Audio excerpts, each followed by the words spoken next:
What is up, Philadelphia, and welcome to the Super Bowl. I can't even believe it. Holy shit, guys, we're going to the Super Bowl.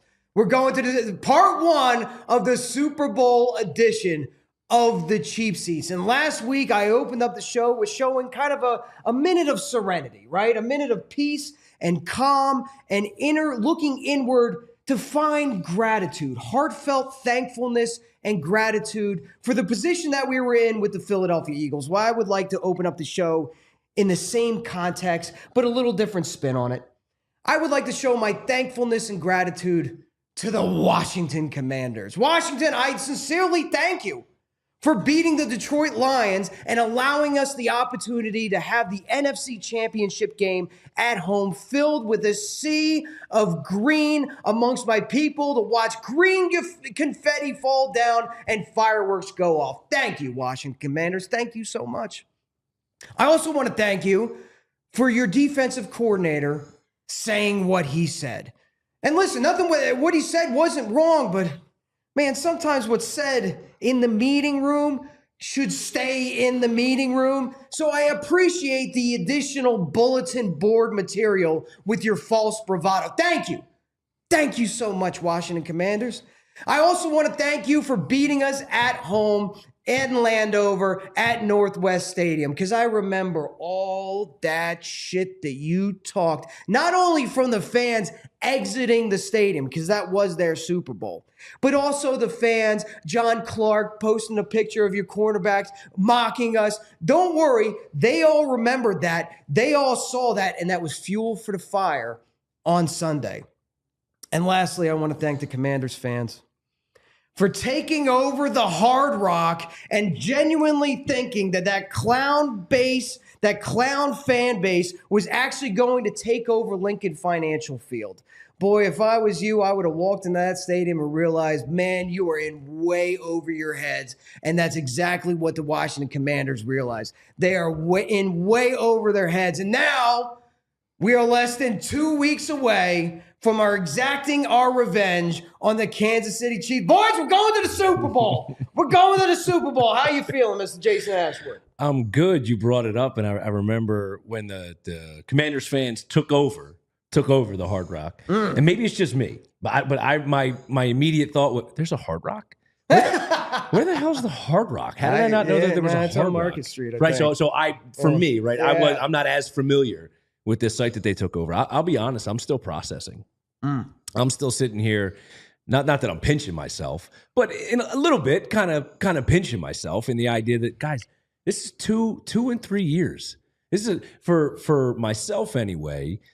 I'm 44 years old, so I've got these are limited. The Eagles going to the Super Bowl is few and far between. I've got 2 and 3 years. I've got 3 and 8 years. Yeah, man. So for me, I'm just I'm a pig in shit. I'm legitimately pinching myself. I'm enjoying it. We know what this next 2 weeks is going to be. The city's going to be buzzing. Yeah. Everybody's in a good mood. Everybody's go Birds. So I'm processing. I'm enjoying it. I'm looking forward to the next 2 weeks. BG, how are you feeling? I mean, I was told this is the new normal, so I don't know what you guys were talking about. You were told years ago. 3 and 7 years is still pretty new normal. I mean, Dougie P, he wasn't involved in it, but he did say it. So, you know, I'm enjoying it so much. And you're out here thanking the Commanders fans. They are such trash pandas. You waited 31 years and have no class. You beat us in your house against Kenny Pickett when we dropped the pass. We would have dog walked you. You went to that locker room and you whooped it up. And like you said, you're doing Eagle celebrations. You went on live and you talked so much trash. Your coach spiked the ball. Like half of your season was Hail Mary, a failed late comeback. You got lucky. You got so lucky over and over and over again to be in the position you were in. And you went out there against a hobbled Detroit Lions team. And your quarterback in the middle of the game said, yeah, I'll swap jerseys with you. When a Lions player asked him, can we do the jersey swap? He said, yeah. And you signed 1-2-3 Cancun Jaden Daniels on his jersey. First of all, that thing would hit eBay the next morning. Straight cash, homie. I'm never putting that on my wall. 2, in the fraternity and in the brotherhood, that's not even your division rival. To do that to someone who's trying to show appreciation for your greatness and your season, you write that on there, you get what you deserve. You in that locker room, you wore your Detroit shades, you did all the stuff. Your fans came out here 31 years not knowing how to talk trash. Timu Tailgate Ted was out there in the streets pumping it up. This is from Normandy, and your mother deserves it. Your grandfather had a dog one time that used to have a pig mask. Like, you got screwed, and that's why I call them condom skins. I'm sorry. Y'all been dropping S-words all over the place, so I might as well drop the condom skins on y'all. These guys got screwed, they got worked, and they deserved every single ounce of it. 31 years, put some paint on top of that ice cream. I don't care what you say. Greatest rookie, give him a cookie. He's in Cancun, like the rest of y'all. Oh, I'm okay though. Yeah, you want to talk about an organization that listen. There's no doubt in my mind that Jaden Daniels is going to be a problem for us for a long time. He's a talented quarterback. I think he's a great leader. Although dancing in the end zone down how many scores? 2 to 3 at the time. There's just so many things that you can compile that is just Bush League attitude and Bush League behavior on an organization that, listen, you're not ready. The spotlight was too big for you. The lights were too bright for you. You're not a winning organization. I know it's been a long time because, truth be told, as much as we clown Cowboys and Cowboys fans, the Cowboys have won a Super Bowl more recently than the Washington football team, Redskins, Commanders, whatever they want to identify as. You are last place in the division. You are not a winning organization, and it was on full display. It was almost a parody. That's why in the intro last week I had that calm serenity. I wasn't ready to talk trash on them because I know they were getting boat raced. I had the opportunity to be at the NovaCare complex the day before the game. And I talked to somebody. And I said, listen, I'm not going to, don't comment, but I'm going to say something and you tell me if you agree with me. Did you guys see what the defensive court, and then the eyes started rolling. That video got circulated around the entire NovaCare complex. And trust me, it pissed them off. And this is a Philadelphia Eagles team that you cannot afford to make any angrier or give any more motivation. They've got that Kobe mentality. They've got that Michael Jordan mentality where any slight, what were you hoping to accomplish by that? All you did was paint a target on your own quarterback's back, clue in the refs that, hey, listen, we're going to be targeting Jalen Hurts, which, again, there's nothing wrong with what you said. Just leave it in the meeting room. And not only that, you motivated an team that was already motivated enough. You just pissed them off even more. And then you have your fans rolling in. Legitimately, that Cove, whatever it is on Twitter, was like, there's 20% of the tickets for Lincoln Financial Field were sold out of either Maryland or Virginia. If anybody knows that there are hashtag Eagles everywhere, it should be Washington fans, because we've been taking over your stadium nonstop for the last decade. And then I got Commanders fans in my comments telling me, well, that we didn't show up. No, you didn't. Shut up. We didn't show up because we didn't like Daniel Snyder. We didn't like ownership. We didn't like that. So we were boycotting the team. No, you got new ownership. We're still down there taking over your stadium. It's a hack organization with a hack owner. Trust me, in Philadelphia, we know. With hack fans. Simple as that. Yep. So I don't, Is it a hack organization traditionally? Yes, it has been. I'm telling you, you started off. I'm telling you, Washington's going to be a problem moving forward. Yeah. Because you've got Jaden Daniels, you've got a ton of cap space. There's going to be wide receivers, players, etc. that kind of see, okay, what they're building. They made an NFC Championship game. I got a young quarterback who's on a rookie contract. We can go win something over there. So have they been a trash organization? Yes. Will they be a trash organization? We'll find out. I think what I am interested in, I find it funny. I'm glad. Last week I said, stop clutching your pearls. Right? I said it's okay to be nervous because of the moment and the Super Bowl's on the brink. Like I get that, but stop clutching your pearls. And I said that because let us not forget, heading into the postseason, we were sitting here talking, and a lot of people watching were saying, "Yeah, give me Washington. I want Washington," because we knew, look, we're the better football team than Washington, and maybe they did piss him off. And maybe they did give him more motivation, because I certainly didn't have 55 on the bingo card. I don't know if you guys did. I thought it was going to be a somewhat close game, but I was confident because we knew the Eagles were the better football team. So whether they gave them more motivation or not, for me, it was funny, just the way we kind of reacted a little bit, or we started sweating. Like every week, no matter who the Eagles' opponent is, somehow they're elevated to be more than who they really are. We were told the Packers were the next best thing. Oh, God, you don't want to play Jordan Love. And we were told the Rams, look out, because Matt Stafford has that team humming. And, look out, the upstart Washington Commanders are playing with all this confidence. And every week, the same damn thing happened. They went home, the Eagles moved forward. There's one more. We'll get to that. But for me, it was just funny how we reacted to that, Gritty. And it played out exactly how you, myself, and Eve figured it would. Well, sometimes, like I said earlier, you get what you deserve. And that's what they deserved, because everybody in America, it's nice to be back in the saddle where everybody hates Philadelphia. Because I missed it.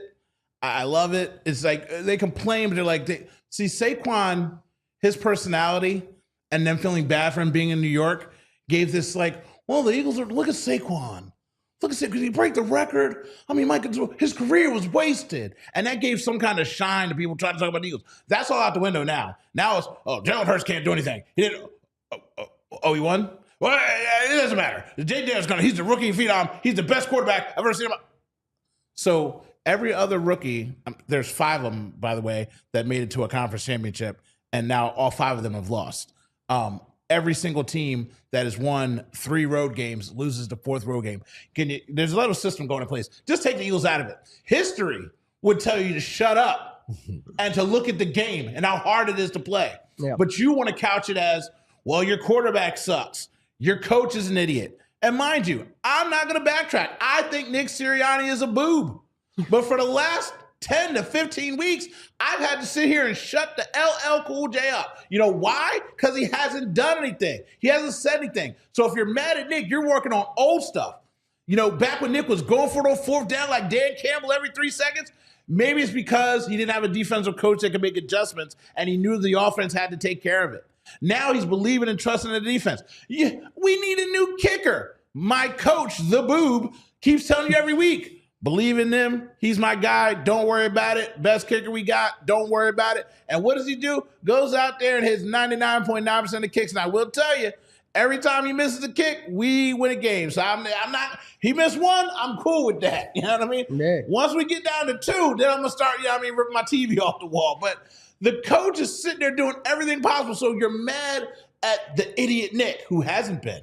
But you're still talking about it. You're mad at the idiot Jalen Hurts. He doesn't throw the ball away. Well, now you see why he's not, right? Because he's not turning the ball over. That guy came in on that sack on him, put his hand right on his forearm. He's gripping the ball like this with someone on top of his back and did not fumble that ball. That's my quarterback. That's my coach right now. I mean, I'm about to have to bend the knee to Nick Sirianni. I'm about to call him my coach because I'm never going to say his name again. So just a reminder, too, we got to bet on this, too. They win the Super Bowl. You have to be outside. We're not going to have you do it shirtless. But you have to be outside of the NovaCare complex. No, we said shirtless. I believe we said just in underwear. I said, see, skivvies, I could wear a wife beater and my underoos. I mean, I don't know what America's trying to say. Fair enough. But, I'm sorry, Nick. Yeah. I hold the sign like the Nick run. It's worth it. It's worth it. Like I said, because I'm never going to say his name again. I'll just say the coach. They'll be like, oh, you like Mr. Sirianni? Oh, the coach won Super Bowl? Coach won Super Bowl.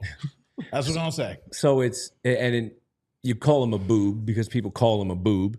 And I know we've spent our fair share up here defending Nick Sirianni. But as I was driving today, and I was just kind of thinking about, again, processing. That's what I said. I'm still processing. You got to stand on business and be accountable, because I was even frustrated. The guy who I feel like I defend Nick all the time, I was frustrated with him. Yeah. When they were 2-2 and they were coming in the bye. I remember distinctly with this team where I was at times frustrated with Vic and this defense and saying, wait a minute, I thought this was the Godfather. I remember saying, well, wait, you got to fire Nick, because we don't know. Is Nick the problem? Is Kellen the problem? Is Jalen the problem? I remember where I was saying things like, man, I don't know if Jalen's getting better.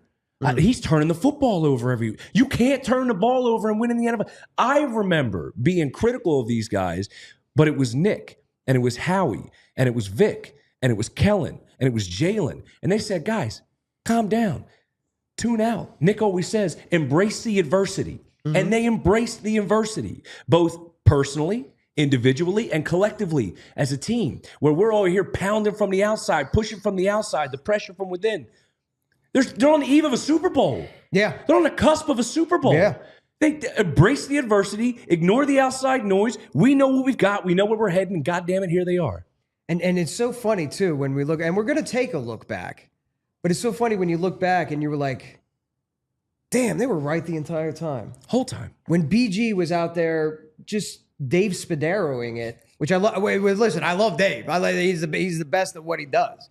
But, you know, he has to put the company spin on everything. This is not, I'm not breaking any new ground here.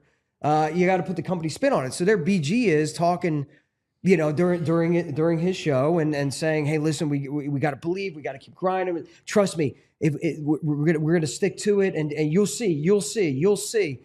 And even as much as I love BG, I was like, come on, man. Like, at times I was like, come on, man, come on. He was right the entire time. When Jordan Mailata's in the media talking about, I'm backing my coach, we're backing our guy. And meanwhile, the teeth, we got to hold people back from pitchforks at the NovaCare complex to get Nick Sirianni out of there. He's our guy, but whatever he says, we're going to follow. And you're thinking, how? Why? For what? No, it's not working. No, they were right the entire time. Nick was right the entire time. And yes, he's made mistakes. I remember doing a show where maybe it was when he was chirping at the fans, and I was like, listen, dude, you're the most relatable coach that I've ever had as me as a person. You know, same age, a father, blah, blah, blah, blah, blah. And it's because he stayed true to himself. He stayed uniquely himself. But also, too, you can go back to that initial press conference and see that he flubbed the initial press conference, but he worked at it to get better. And he's flubbed other things, and he's worked at it to get better. And he's chirped at the fans and the Frank Reich stuff out in Indianapolis, whatever. He's worked out to get better. We have not been able to say boo about Nick Sirianni, other than he is absolutely defending his guys and saying all the right things in the press conferences for the last, I don't know, 10 weeks? 10 weeks of this, right? So they were right this time. Because I did hear all that same talk last year in the collapse too. It was ad nauseum that we're going to get it right. We're going to get it right. We're going to get it right. So again, I give a lot of credit to his coaching staff change that helped get it right. Because when they were 2-2, there was a lot of validity to the feeling of things can go wrong really quick here. And yes, BG, to his credit, from the start of his career, when he had to deal with Philadelphia, he went to the monks' monastery of Zinzanzu and came back with the Wusa eardrum on, and he beats that drum. He wasn't right last year when he was Wusan, but this year when he's like, yo, breathe, he was right. This time, they were right. And for everybody, just grow up. You work at a job right now with somebody you don't like, and you get the job done all the time. You don't like this person, and it's okay. If Nick and Jalen don't like each other, they still might love each other because they work together and they're trying to work towards a common goal. That doesn't mean you got to invite them over for dinner. So acting like they've got to be some kind of kumbaya all the time is just childish, and it's stupid, and it's drama, and it's for ESPN, and it's for Fox Sports. It's not for Philadelphia. You're out here thugging and bugging. Why are you worried about two grown men's relationship? Okay? The last time I had a grown man rub my back, it was a masseuse, and it was weird because the lady didn't show up and I had a guy there. But that's a different story. Why are you worried about grown men's feelings so importantly. It's nothing. You live it every day. Grow up. The team's rolling. Little adversity never hurt nobody. Reading a book. Oh my God. They're reading. Like the things that they get so upset about because nothing else is going on is insane for Philadelphia to deal with. And Philadelphia always has to have, especially in the media, we'll call it like we see it. They always have to have that because they're selling. You're selling clicks. You're selling engagements. You're selling airtime. You're selling callers calling in. They always have to have something to complain about. And if you really think about it, this Philadelphia Eagles team, I mean this, Eagles fans, for the first time ever, they've given us exactly what we wanted, exactly what we've been pounding the table for, exactly what people have been painting on bed sheets and standing outside of the NovaCare complex like that makes a friggin' difference. They invested in the linebacker position. They got themselves some linebackers. They went out and got themselves a bona fide stud at running back for 2,000 yards. They catered the offense as a running team. We've been screaming, we want Buddy Ball back. As uneducated as sometimes we come across, we want Buddy Ball. That guy didn't win shit. We want Buddy Ball back. We want that kind of defense. They gave it to us for the first time since the 90s. Run the ball, run the ball. You make t-shirts, run the ball. My man Filthy and Philly, shout out to you guys, got hats. Run the ball. I'm screaming it with my brother from 225. Run the ball. They're running the ball. They're giving us exactly what we want. We want a team that takes accountability. This team has done, they've never this season passed the buck. Not once. They've always looked themselves in the mirror and taken accountability, even times like against the Tampa Bay Buccaneers when things have looked bleak. Ashworth, I know you want to cook real quick. Give me 30 seconds. Yeah. So he said they were selling things and passing the buck. Julia, can I get my single cam? Okay, give me my single. Okay, got it. And mute their mics. All right. So right now, guys, it's just you and I talking. If you go to PHLYcheapseats.com, there's a button there that says merch. For a limited time only, you can get a Cheap Seats t-shirt or hoodie, or you can get a Baby Rhino t-shirt or hoodie. And don't tell these guys, I'm not sharing any of the funds. I'm not sharing the proceeds. It's going straight to me. But for right now, I got a pop-up shop because we're on the road to victory. So we talk about selling stuff. They got ice cream out there. People got confetti, but we got t-shirts. Oh, and we got George W. shirts too. So go to PHLYcheapseats.com and you'll see the merch thing there. Don't tell these guys. Or you can go to blackradio.com/shop. Either one will get you there. Go get it while the pop-up's hopping. You know what I mean? Out here in these streets. All right, Julia, back to the guys. Unmute them. As I was saying, Eagles fans, this team, I got sidetracked. Yeah, give you what you want. So you were saying off the rails. I was cooking. I was dead ass looking in the camera, making eye contact with the audience. I was on fire. You said sell too many times. It made me think about that pint of ice cream. I was like, I got to get my slice of the pie. You know what I mean? Listen, this team has been a perfect reflection of everything that we have asked them to do for decades. We are now getting everything that we wanted. And guess what? We're on the road to the Super Bowl. So, and this is, I think I'm going to push back on you a little bit. And I'm not saying that, right? No, as of right now, you're correct. I was cooking. No, you're cooking. I'm just going to, I was going to serve them. You know how you have a good meal and someone's like, yeah, it needs salt. I'm just over here like, it needs a little salt. Okay. Right? So, and this is why, because I think where we're sitting right now, sure, it looks like everything we wanted. But at the time, I don't think that it was necessarily what we thought we needed or what we thought we wanted. I think at the time we thought we needed or wanted something different, but now on the eve of a Super Bowl, the cusp of a Super Bowl, we're saying, oh yeah, no, that is what I want. For example, okay, Nick's coming back. Oh, Christ. There were people who said we need to change a head coach and Kellen Moore is going to be your OC. Well, we've seen what he's done in Dallas, and what did he do with Justin Herbert in LA? So there were people, and there were people contradicting that move. And okay, well, let's go get Vic Fangio, but it's the same defense we've been running for however many years. But that's okay. That's the coaching staff. Let's go sign Saquon Barkley. Okay, that's a lot of money for a running back. Now, it's worth it, and we now know it. And I was all for it because I'm a Penn Stater and I'm biased and I get it. But at the time of signature, there was the thought that, all right, that's a lot of money for a running back. And let's go out and we're going to sign Zach Bond, a special teamer. because that's the guy we're going to put at linebacker. And I remember sitting in the seat saying, if the Eagles made any move at the trade deadline, it was going to be that they realized, Nakobe Dean and Zach Bond ain't getting it done. Now, I just told you that they invested in Vic Fangio. And what Vic Fangio did is he took Nakobe Dean and turned him into a damn good linebacker. And he took an all-time special teamer and turned him into an all-pro. So that's what matters in terms of coaching. And your signature free agent in Saquon Barkley is not only an MVP candidate, but an Offensive Player of the Year candidate.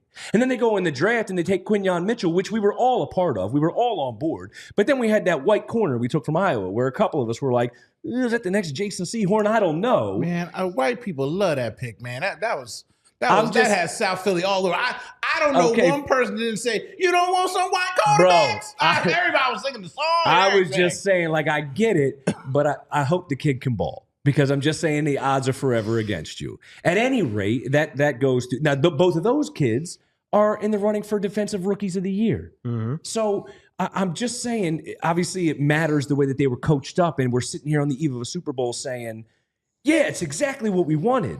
But sometimes we don't know what we want, or we don't know what we have, or it takes time for that cook, for that recipe to marinate, to develop, to where we ultimately realize, oh, damn. We did have it all along. Yeah. So I think that's just a testament to we don't always appreciate what we've got until we realize what we have. And now that we have it, we realize it's what we've wanted. And now we're cooking. Does that make sense? That makes sense. And we can either sit here and say we didn't know it but the fact of the matter is we got everything that we wanted. And above all of that, I'll tell you, we want a team with the vibes is right. And I can't tell you that in 2022, going to the Super Bowl, that I thought it was all the vibe. The vibes were good, but correct me if I'm wrong, and maybe I can't articulate it and put it in the words, but do you feel it? Like these are the correct type of vibes where the team is giving up rushing records. The team is having Landon play center and then tagging Cam in because Landon can't walk no more. The team, very much like Lane Johnson holding Jason Peters' jersey running out the tunnel. You've got Nolan Smith holding the Kobe Dean. You've got this team bonded, focused. All eyes are pointing towards the ultimate goal. You have Jeffrey Lurie on the podium laying it on the table like, no. We expected to be here. And we're not like cool trophy, bro. Nice see-through football. I've got a couple of these. Toss it in the trash. This is not what I'm interested in. This is not the goal. The goal is the Super Bowl, and we're going out there to win it. Saying it with the owner, saying it with his chest. See, I don't like double back disagreeing with you, but I disagree with you on that too. But hindsight's 2020. In 2022, they went out there and really ripped apart the 49ers, a team that was just talking so much trash to us, and we undressed them in the middle of the field in front of National America. And I tell you what, the vibes felt really good. Sac City, I mean, I know I felt so happy. They was out there on that stage. They were singing Fly, Eagles Fly. Right now, I feel really good. But I'm saying that's one thing I'll give Nick credit for. Because again, even when things were falling apart last year, BG and those guys were trumpeting, we're going to be okay, we're going to get it right. They didn't, but they still had the same mentality. When they went there in 2022, and again, I see Nick Sirianni cry when they're singing the national anthem, I'm like, this shit means something to me, man. So I hear you. But I ain't about to give up no vibes on them vibes I was having with the vibes because I'm out here vibing, okay? In the club, we be vibing. Or whatever the kids be doing, the grid, all that stuff. So I feel like it's very close. I'll give this team a nod because of the youth and the youth coming through and it meaning something to them. I mean, one thing I'll say, I was mad at all them Georgia dogs. I'm like, so Howie went from not picking brand name kids to only brand name kids, and the brand name kids you pick ain't working together, and now they've formed like Voltron, and they've got their own little clique that they're spreading out to everybody else. Yeah. So when you hear the old guy say, well, Nick Sirianni's got a college vibe because your key guys are college guys. Yeah. And they know each other. Yeah. They played together 2 and 3 years. Now they're playing 3 and 4 years. And they're bringing the other people in like, look, this is how we do it. They were having their dinners and stuff together. You bring more people in. And that vibe means something. Everyone is special into their own. But it's real close, man. Going to a Super Bowl means something. Jalen Hurts, first losing quarterback to get back to a Super Bowl since Jim Kelly. Go look it up when you're talking about my quarterback. Every single person you want to bring up that went there and lost, even ones that won, haven't got to 2, okay? Aaron Rodgers, the squash weed toting idiot.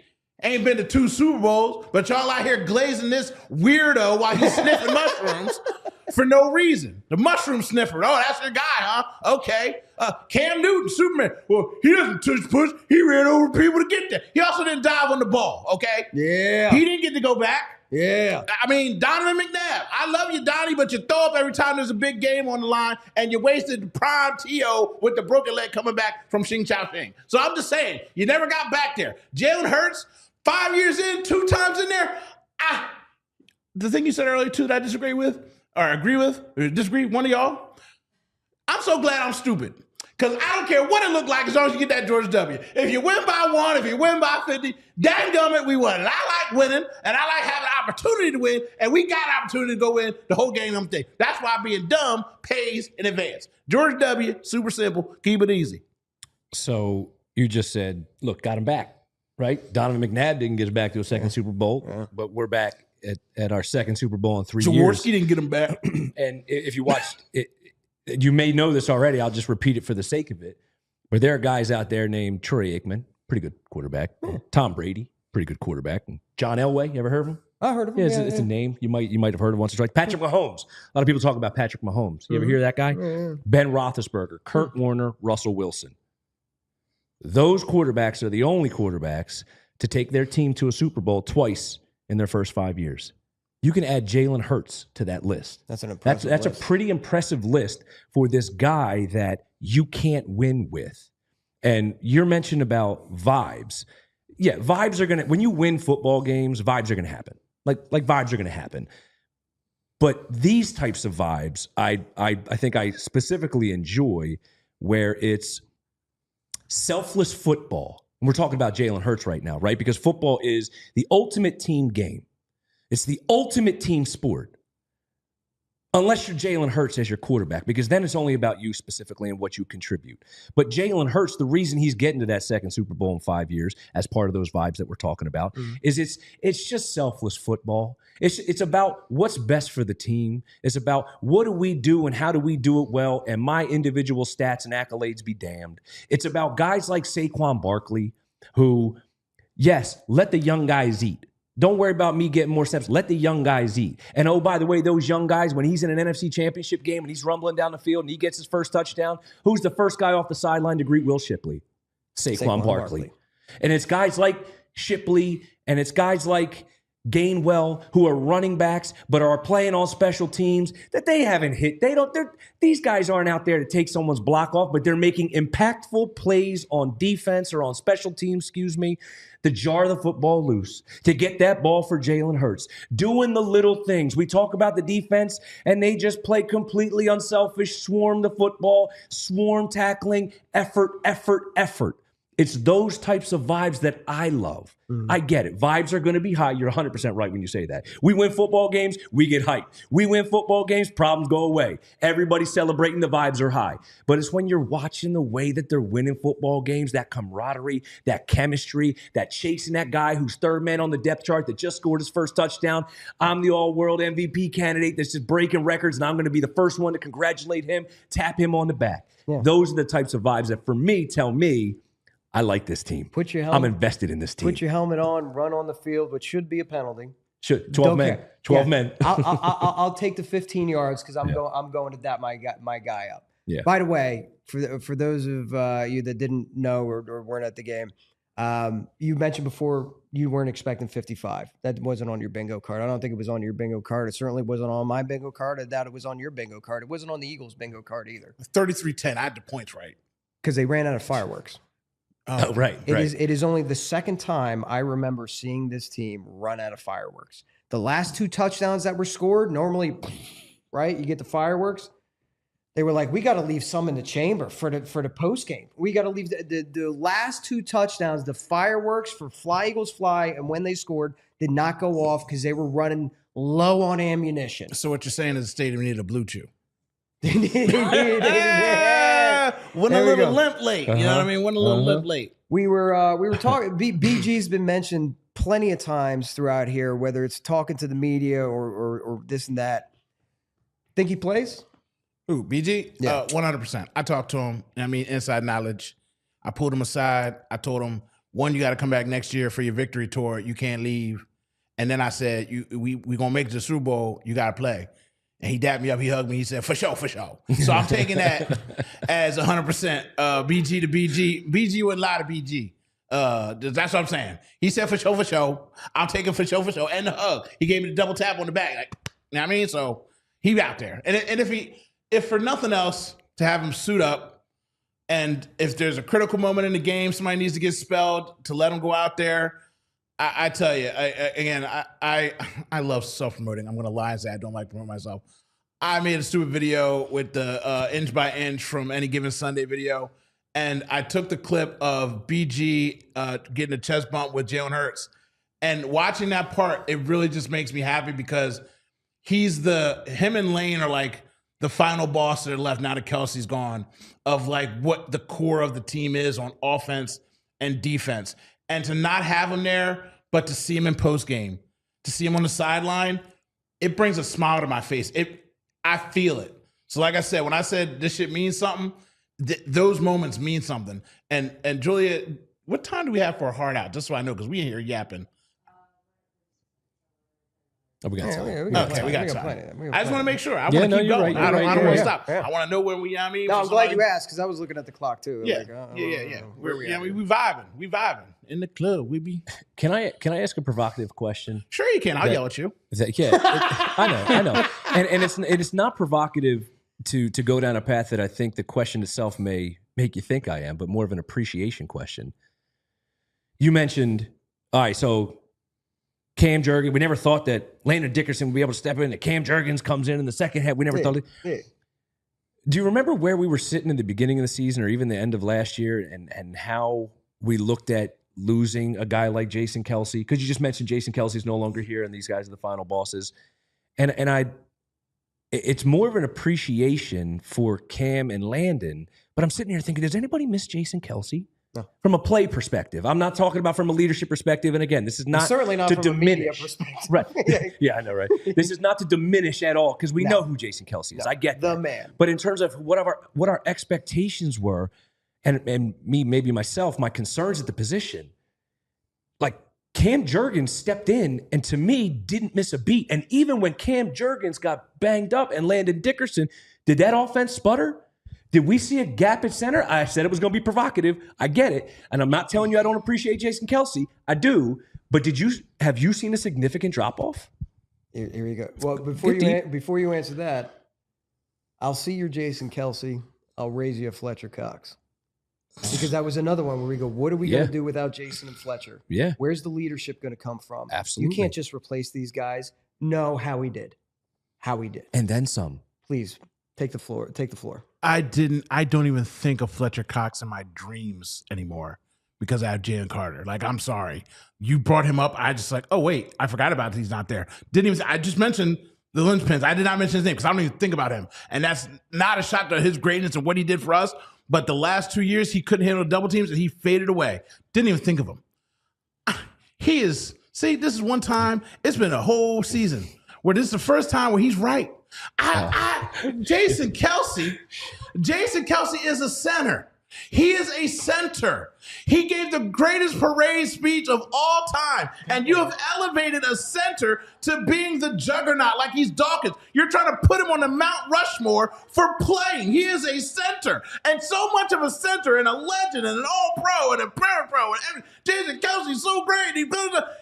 Not only is he so great, Jurgens stepped right in, took his spot, and you don't even notice that he's gone. So much so that Jurgens goes down and Landon Dickerson, who can't get the ball past this huge nutsack to the quarterback, took his spot, and we still still ran the ball down their throats. How important is the center position? You've been on Jason Kelce, ride him on the Mount Rushmore. You can come from me. I'll take all the arrows to my back. I love the man, his family, his wife. His brother's a nerd, but he's okay. But my God, his father is a saint. His mother is a gem. And I love him to death. But he's a center that has been replaced by him and a backup that he chose.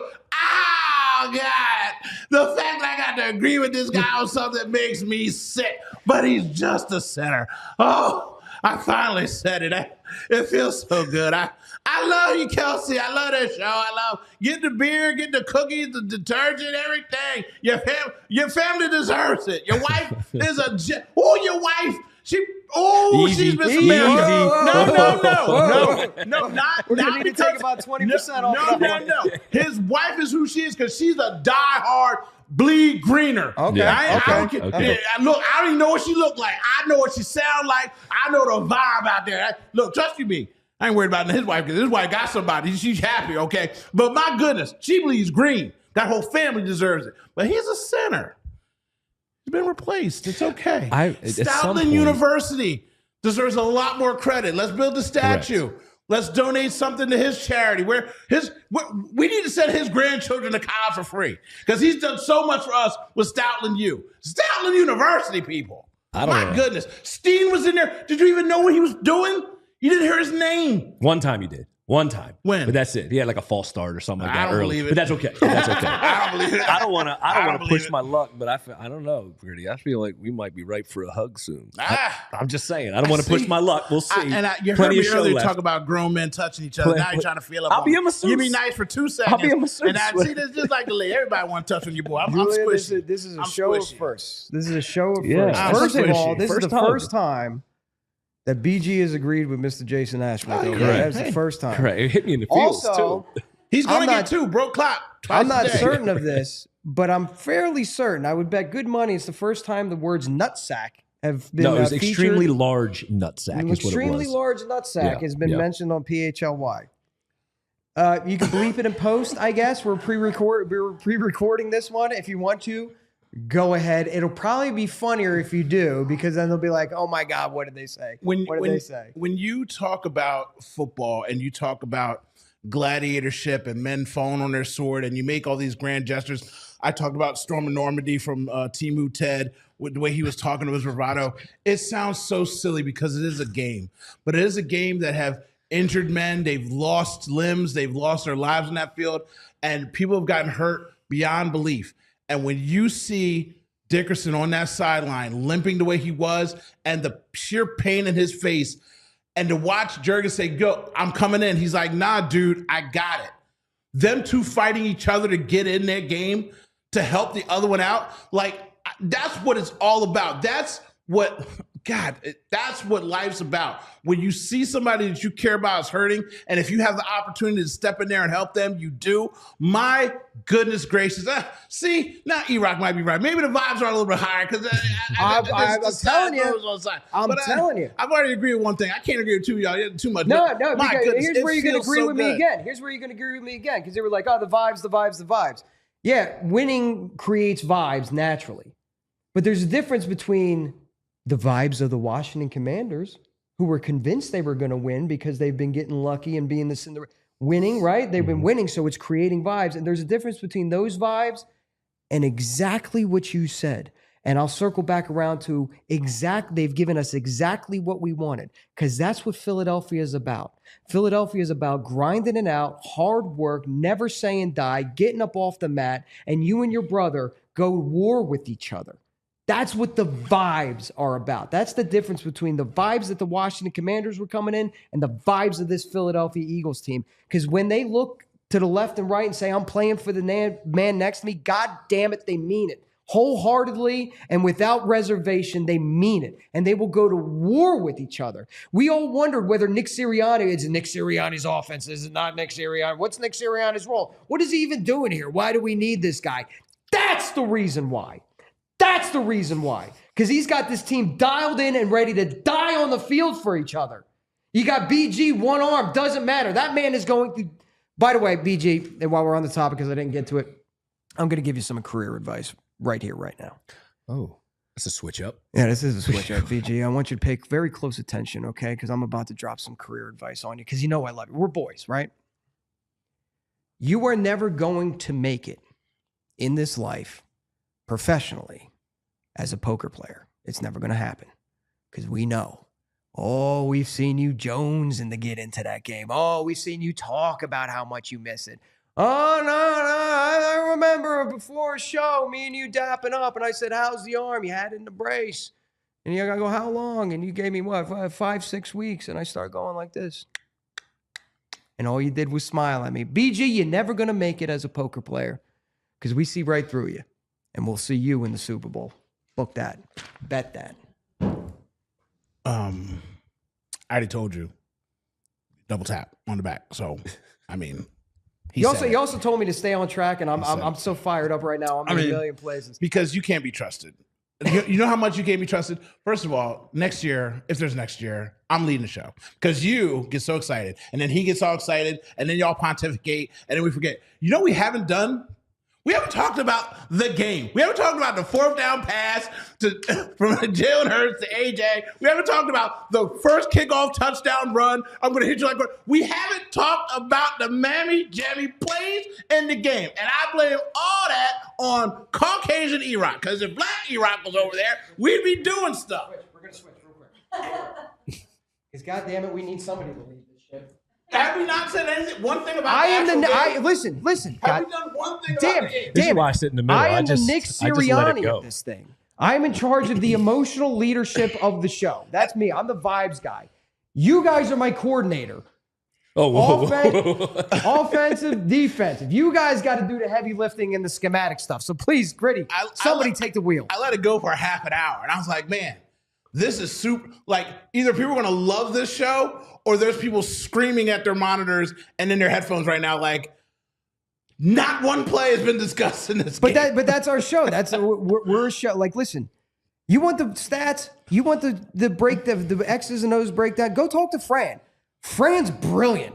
Fran's the man at that. I could watch Fran talk about X's and O's from sun up to sundown. We're the fans. What was your favorite play of the game? Favorite play of the game? Probably when Jalen Hurts was kneeling at the end of it. Actually, it was Kenny Pickett. There you go. Okay, good correction. Yeah. Good correction. I mean, the first play from scrimmage offensively. Yeah. Pitch the ball. I mean, get under center, first of all, and pitch it to Saquon. It was a tone setter for me. It was okay, hold on. No.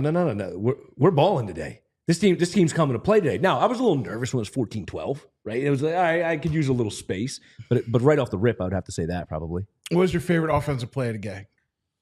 Can't take that one. He already took it. Can't take that. I will say the Will Shipley touchdown. That was my favorite offense. And I know that's kind of but why? No, it makes sense. Will Shipley in training camp. I brought my son to training camp, right?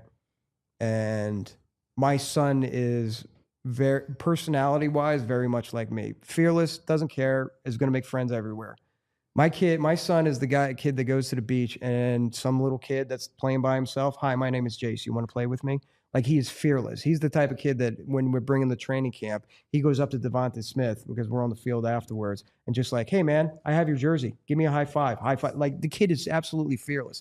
So he walks up to Will Shipley, just walks up and has a conversation with him. Just starts talking to him. Hey, after practice, do you ever feel so hot that you want to jump inside a pool? And Will's like, yeah, buddy, I do. And he goes, let me ask you another question.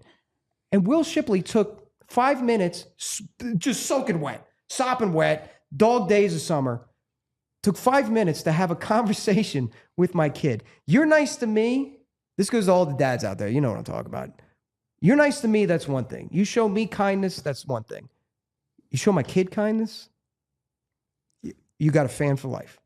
And I was begging for a Will Shipley touchdown all season. When he got one called back, my whole family, there's a video, I posted it. There's a video, and me and my brother are screaming at the top of our lungs, give it to Will, give it to Will. So when he got that touchdown, NFC Championship game, after the game as a role player, you're talking about every single play, every man is going to war. Even if you're just a small role player, one play can make a difference. Fumble on special teams, getting down, all of that. For that kid to get that touchdown, warmed my heart. So just so everybody knows that I'm a fair and equal opportunist, this is where E-Rock's son is going to get a little razzing from me, okay? You just talked about the family razzing. Your son taking that time with that man might be the reason why he had the bling, bling, bling, bling, bling, bling in his eyes, because he was running out of steam. Not everybody Saquon Barkley. Like I said, not everybody's E-Rock. Not everybody's Saquon. But he got the job done, When he baby. looked up at this thing, it was like, you could see in his eyes, he's like, I'm running out of steam, but I know one thing: nobody's peanut punching the ball for me. No one's taking. He's like, not mom, no, I am no.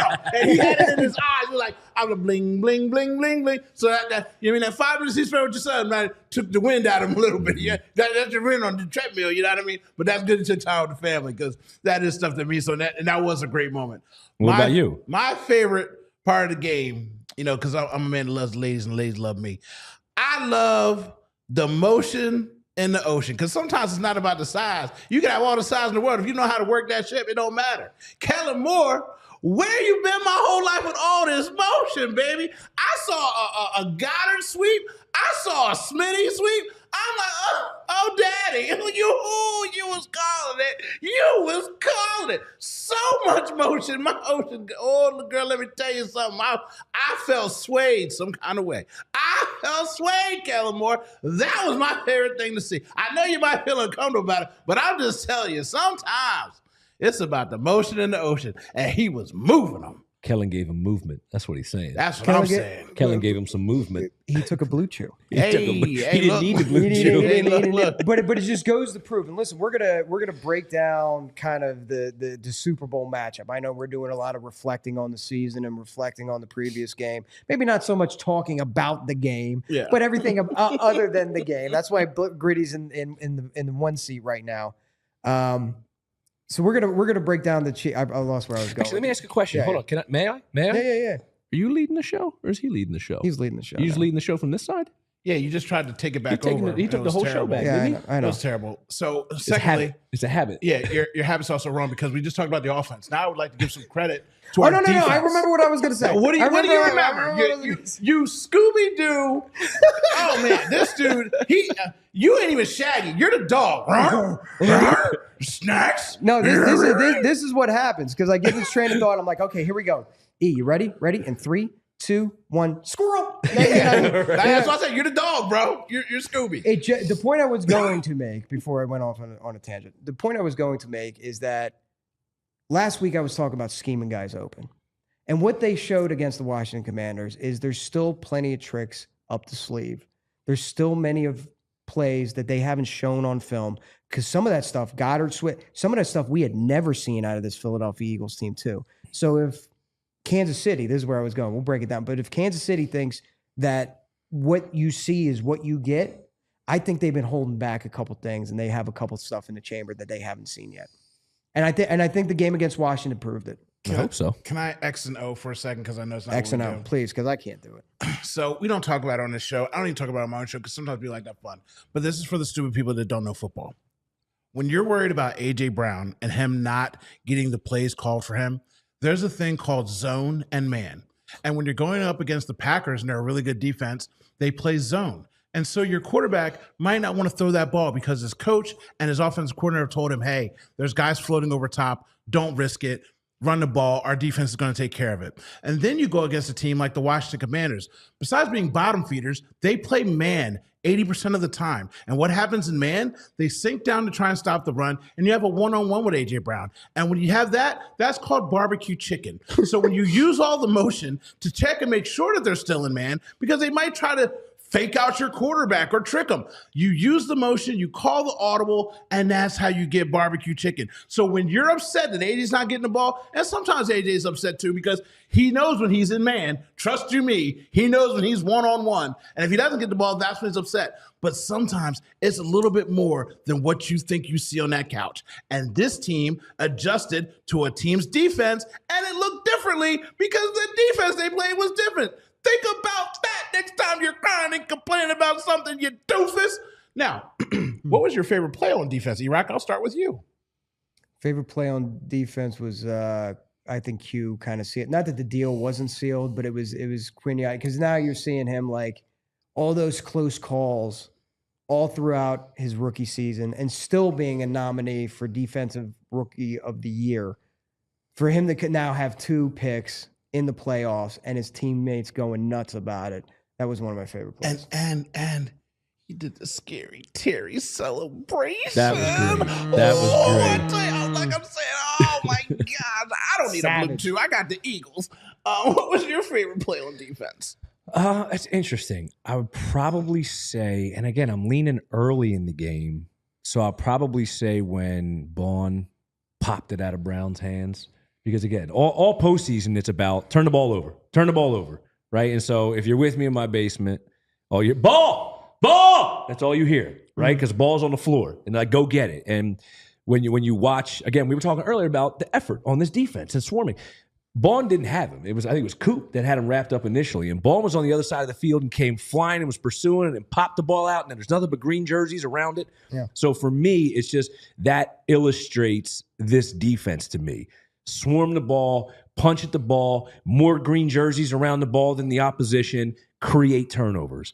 I got hyped when I saw it was going to be another one of those games. Here we go. Saquon's running on offense, and my defense is turning the football over.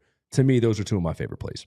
So after I get done saying my play, we're going to do Woo Player of the Week. Julia can cue that up.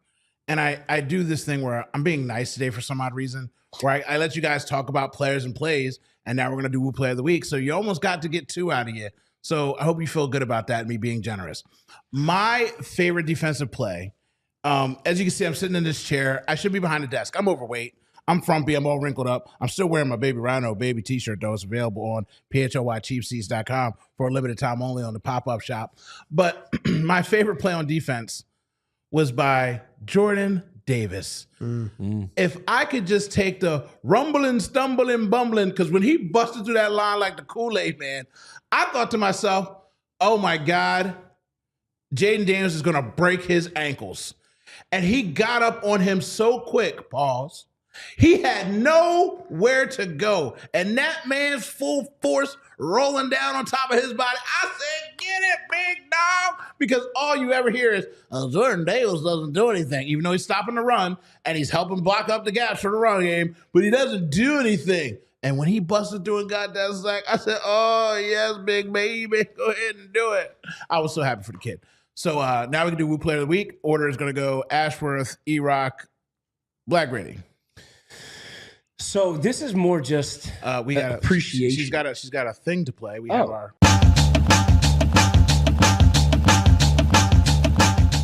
My Woo Player of the Week is more about just an appreciation Woo Player of the Week, and it's not who you're thinking. I actually I watch a lot of football. You watch a lot of football, correct? You watch a lot of football, sometimes. Correct? Sometimes, once or twice, yeah, right? I've seen it. I watch a lot of football. I didn't know officials could award a touchdown. I didn't know that was a thing. Yeah. So for me, I'm looking at this and saying, go ahead, Frankie Louvu. Jump over that line. Go ahead, Frankie Louvu. Hop over that line again. I'll tell you what, he did need a blue chew because this is a play that I'm going to call the premature attackalation, right? That's what I'm going to name that play. A little premature attackalation out of Frankie Louvu, and I learned something new. Of all these years of watching football, I had no idea that was even a thing. I was perplexed. I was in my basement looking at my buddy saying, wait a minute. They can do that? So for that reason, for teaching me something new, for being such a jackass, but branding a new tackle called the premature attackalation, Frankie Louvu, you are my Woo Player of the Week. I love. By the way, it's been a very long time at Lincoln Financial Field since I've heard the crowd collectively laugh. Yeah. It's been a long time. I can't remember the last time when somebody pointed. Oh, they did. Oh, look, they did it again. Oh, you got yelled. You got scolded by the refs. Yeah. But speaking of getting scolded, my Woo Player of the Week isn't even a player. It's a coach. And it's not even on the Eagles. It's their defensive coordinator. I promise you, I talked to people in that building, and they were very, very upset about their defensive coordinator doing an absolute Bush League thing and in the false bravado. Listen, this is Philly. You're not fooling anybody. We know a fake tough guy when we see one. All right. We'll call it out when we see it. And you sat there with your chest out and you tried to intimidate the Eagles into, if you want to run Jalen Hurts, we're going to treat him like a runner. Again, nothing wrong with what you wanted to say with that, but all you did was piss off the defense. I don't even think you pissed off Jalen. I don't think you pissed off Sirianni. I don't think you pissed off the offensive line. What you did do was piss off our defense. And that was getting circulated around the defensive meeting rooms. And I promise you, just like they go to war for each other, just like they go to battle for each other, they were talking about a player on offense. That Eagles defense took that personally. So I what was his name? Witt was the defensive coordinator. Yeah. So that jackass is my player of the week. His name is Scott Witt. Scott Witt. Okay, so if we're going to name people, we got to name them because I embarrassed him by saying his full name. His family needs to know. Okay, Scott Witt. Whiz it out. Witt. So I am the creator of Woo Player of the Week. I do all the heavy lifting here besides Julia. We're the team that makes the thing go. You know, Black E-Rock, just trying to do my part. It's a valid point. And he's not wrong. I'm not. I'm definitely not. So I will tell you that by saying that I'm going to cheat because I make the rules and I can cheat. And I'm going last. There's nothing you can do about it. My Woo Player of the Week is the center position played by the Philadelphia Eagles. Because unlike these two commander pickers, I'm picking someone of two from the Philadelphia Eagles. I'm not going to say their name because that would be a violation. But I will say the Eagles center position going above and beyond the call of duty in this game, supporting each other and making us all realize that even though Jason Kelce is here, the center position in Philadelphia is just right there right now. I mean, 2,000 yards, Jason Kelce, they on your back, they on your back. The center position is still riding high in Philadelphia. So for me, my Woo Player of the Week is my Woo Players of the Week. I think we'll give him a pass on that one. I think that's deserved. Because they were being teammates. I feel like we got to be teammates right now. All the beatings you take from him, week after week after week of telling you you're doing it wrong for naming too many players. You mess this up, you mess that up, and you're going to let him slide? That's fine. Do it. But it doesn't bother me because it's tough coaching. And sometimes you need tough coaching. Well, you're not tough coaching him. You're just letting him get away with it because it's great. It's his game. Yeah, let him get away with it. It's fine. It's Super Bowl week. Yeah, I can't do it. I can't do it. I can't do it. Fair enough. I can't do it. You get a pass. You deserve it. And who wants to wrestle with the bear? I'm just saying. Nope. You know what I mean? If I belly flop both you guys, it's like a tsunami. I mean, it's not really a fight. It's just lights out. You know what I mean? We're not fighting. I'm falling on you. If I distract him, it's over. You get a guillotine on him? Yeah, sure. Like I said, he'd be like a little backpack on him. Either way, I'm dropping dead weight on somebody, and somebody's getting laid out. You said guillotine, and I actually started to think about the physics of it. I'm not going to be able to wrap my legs around them, so that's not going to work. No. And the standing guillotine, I'm shorter than them. Oh, you just got to hop on like a backpack and just get it in deep. Yeah. But I'll distract him. Mark, where are you when I need you? Now, Mark, I'm scared of. You two, I'm nosediving. I'm taking both of you out. Like I'm like I said, you jump on my back, belly, back flop. Oh, it's that. Squash like a bug. So we did the offense, we did the defense. Now, would you like to go through the season, or would you like to preview the Chiefs? What would you like to do, E-Rock? You got the sheet over Julie, there. we're up against it, right? We're up. So how much time we got? Ballpark. 5 minutes. We're not going to be able to do that in 5 minutes. No, we got next week too. No. We got next week too. So this was just a vibes call. Yeah, right, this was just like a let me look at. But he's got some notes, though. I didn't want to choose notes. A shitty job. I had the win over, wash over, the takeover in quotes. I had how do we get here? We'll do that next week. Kellen Moore interview with the Saints bothering you at all? After the performance on Sunday, no, but I don't like it for our future holdings in this position. I hate Jalen Hurts having to get another offensive coordinator. That's what bothers me. Yeah. For the Super Bowl, I feel like it's the Saints. He didn't have to do any prep work to go get that job. Mm-hmm. Hi, I know offense. You're going to pay me a lot of money. No one else wants the job. I'm hired. Cool. He's out of there. Directly underneath. Oh, go. I'm sorry. Yeah, go it's twofold. It's twofold for me. I'm not mad at Kellen Moore. I don't like it from the NFL perspective. I don't like the scheduling. Oh, so no. I can't be mad at Kellen for trying to go get a gig, right? Yeah. Win the damn Super Bowl. That's priority number one. Yeah. Right. We went through this in 22 with Jonathan Gannon, and I get it was the Cardinals, and we could have said the same thing about the Cardinals then that we're saying about the Saints now. It's the Cardinals, whatever. We knew it affected that game plan. Kellen, don't let it affect the game plan. You did your gig. Hey, you did your job against the Commanders. Do it again. And then as you're mentioning, I just want Jalen to have some consistency. And the Eagles don't have that pipeline where, for example, it's Sirianni's offense, it's just the next man up, the next man up, the next man up, as Andy Reid had in his time here. Yeah. So from that perspective, I just feel for Jalen and this offense and saying it's another year and another style and another. He's always on stilts, I feel like.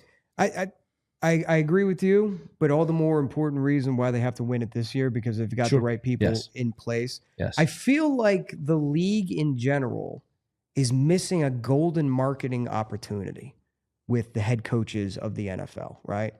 So imagine this, right? They have free agency. We all know when the league new year starts, and then they had to implement a legal tampering period, which is basically just extend free agency, right? What are we even doing here?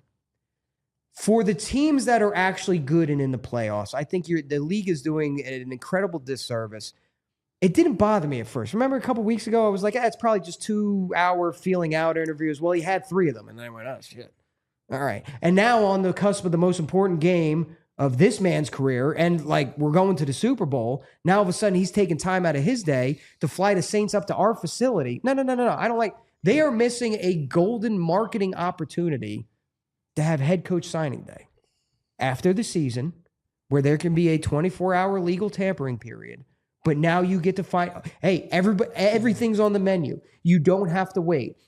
You don't have to feel like you got to rush to sign the hot name, sexy name that's maybe out of the postseason, or the hot, sexy coordinator, or even the college guy, right? You have an opportunity now to have that feeding frenzy where Schefter's phone is going off like a madman. Like, why are we not doing this? This should be a thing. This is a marketing thing.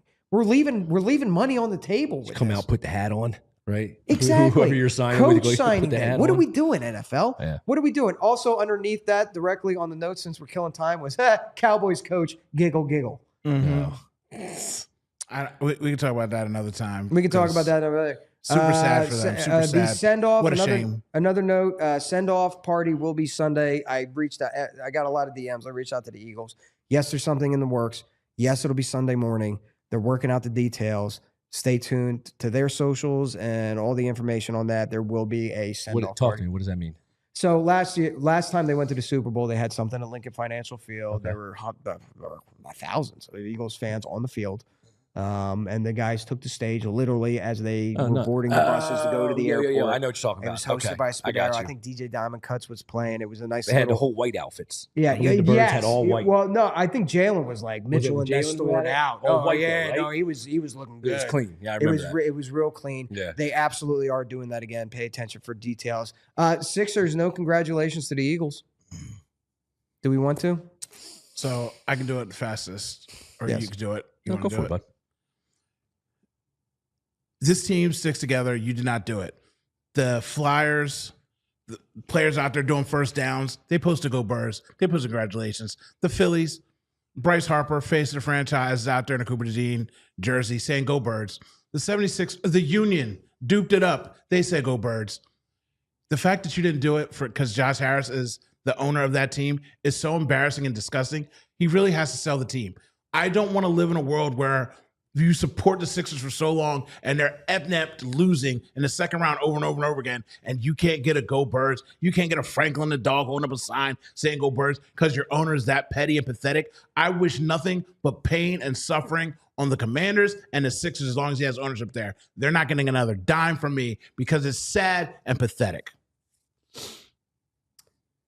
Nothing left to be said. Washington Commanders fans, I know you had to deal with Daniel Snyder, all those decades of mediocrity and being the laughingstock of the NFC East. I want you to look across the street from Lincoln Financial Field. That is the ghost of Commander's future, where you are good, but not good enough.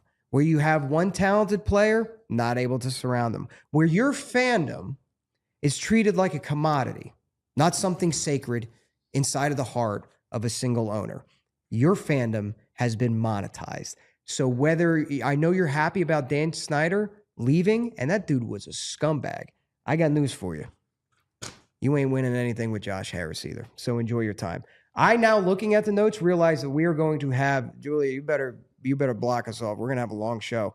I had word association with some of our own players, the discussion of to go or not to go, and just a retrospective of the season, because this season has felt like a single calendar year. We should be able to have, since it is a Super Bowl, like an extended show.